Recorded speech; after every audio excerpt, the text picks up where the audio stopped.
Hey everybody, quick video. I just wanted to say this.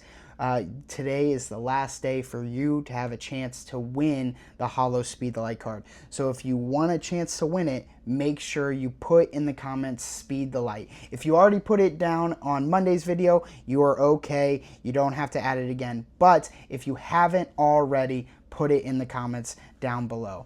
All right, I hope to see you in the next one.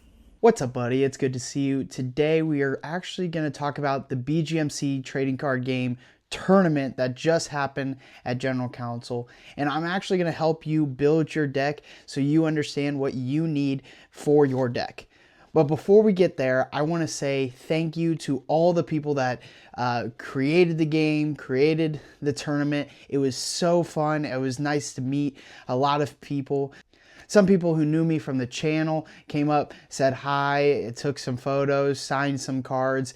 The game itself, the tournament itself, was so fun to be a part of. I'm excited to see what happens in the years to come. I was super excited for it. It was so fun to be a part of. So thank you to all of those who created the event, but also thank you for all of you that participated because you guys made it so much fun. I also want to shout out Lucas. Congrats on winning the championship. I was glad that I got a photo with you, and congrats on your championship card. Now let's get to the video of showing you how to build your deck so that you know how to build it and what you need. All right, so I'm going to do my best to give you a good starter deck, if you would, give you some tips and pointers. I'm not going to tell you you need to run this card in your deck, and I'll explain why I'm going to do that in a second. Now, this top corner, I'm going to have a number. That's going to be our card total, okay? Meaning, hey, out of 40 cards, this is how much I would recommend putting in your deck of this card, right? Because locations, characters, you need to have 3 cards because there's a potential of going 3 rounds in one game. So that's going to be up in the corner. Now, I'm going to do my best to tell you what you need to have in a sense of I would recommend having these type of cards, but I'm not going to tell you this card is the best, you need to have it all the time, because the cards are always changing.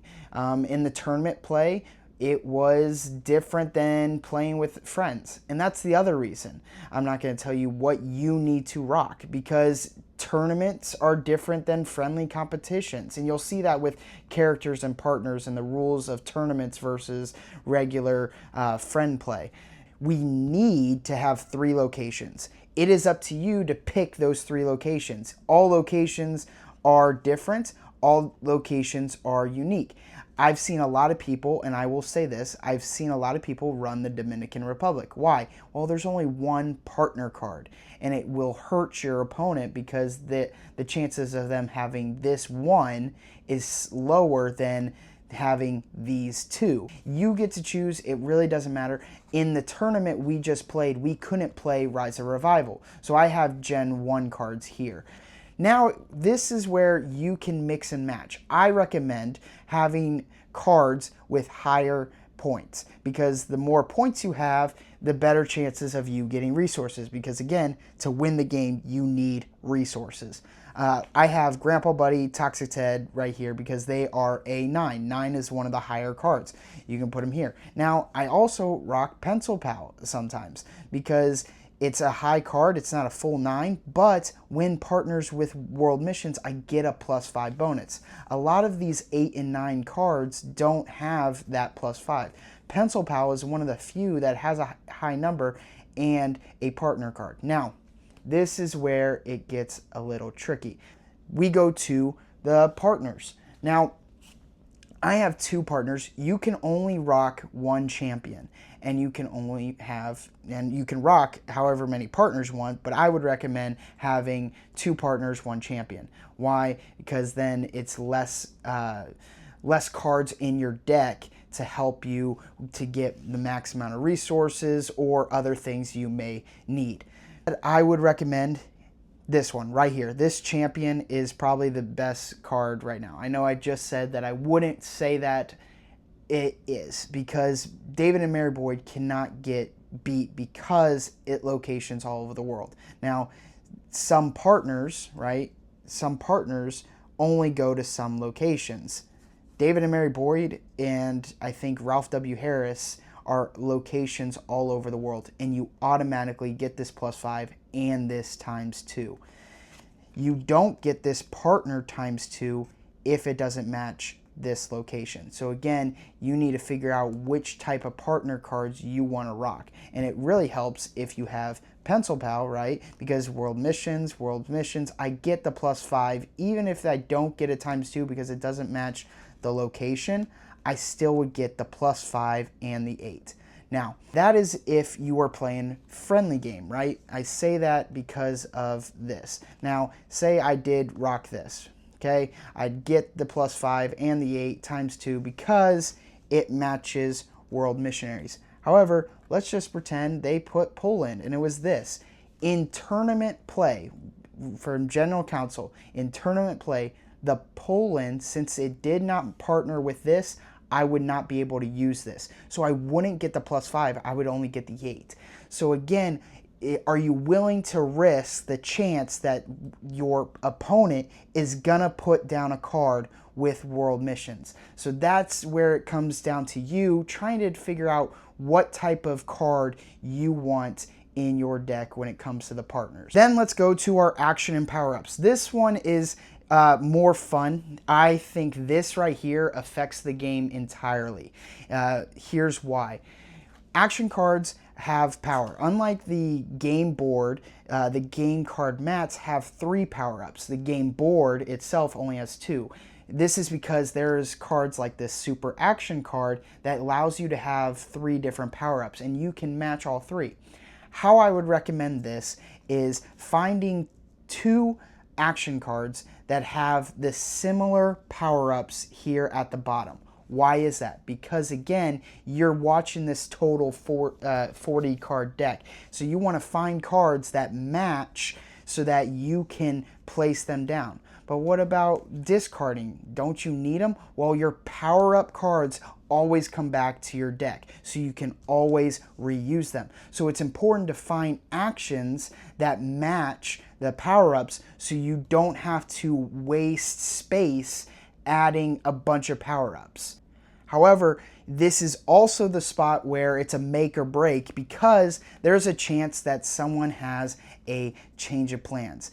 You can have change of plans in your hand as well. I love the change of plans, watching different people play. I feel like this dramatically changed how some of the games went because someone was ready, they had all these points. Well, hey, guess what? Change of plans, you have a sick day. And then they throw you this chores card. Now I can't use any of these because it doesn't match this. So now I'm only stuck with 2 points instead of having like 15, 20 points ready to go. That's the only downside though, is you have to have every change of plans, you have to have an action card in your deck to play on top of them. So that does cost space for you. However, every change of plans, it does not matter the type of change of plans, every change of plans affects any type of action card. When it comes to throwing the change of plans, if you decide to have it, have an action card with low value points, and then it kind of hurts your opponent. Then you have 2 different things you need to look at. You need to look at your resources and disasters to fill up the rest of your 40. I rock 4 disaster cards just for the fun of it, just to see what I can do, because again, each disaster only affects certain types. So that is another thing. What type of types are you going to do? I noticed the technology type, not a lot of people rock this one because there's so many resources it does not affect. Unlike your human needs resource, it affects a lot of different resources. But the cool part is, I would say this, if you forget anything I said, have versatiles in your hand. Keep every single versatile in your deck. The reason why is because disaster cards do not affect versatiles. You cannot put a disaster on the versatile. So these versatile cards are very important when it comes to the game, because you can play it at any point, right? And say I did this, this is the resources that I have to play for my Poland, right? They can put 2 disasters, but I can still win with 18 compared to their 12 or whatever because of these versatiles. Now, versatiles are important. I would say keep them.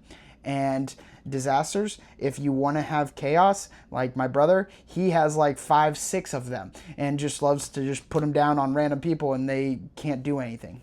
But again, resources, versatile cards, this whole thing, this wins you the game. So depending on what type of resources you use helps you in the long run.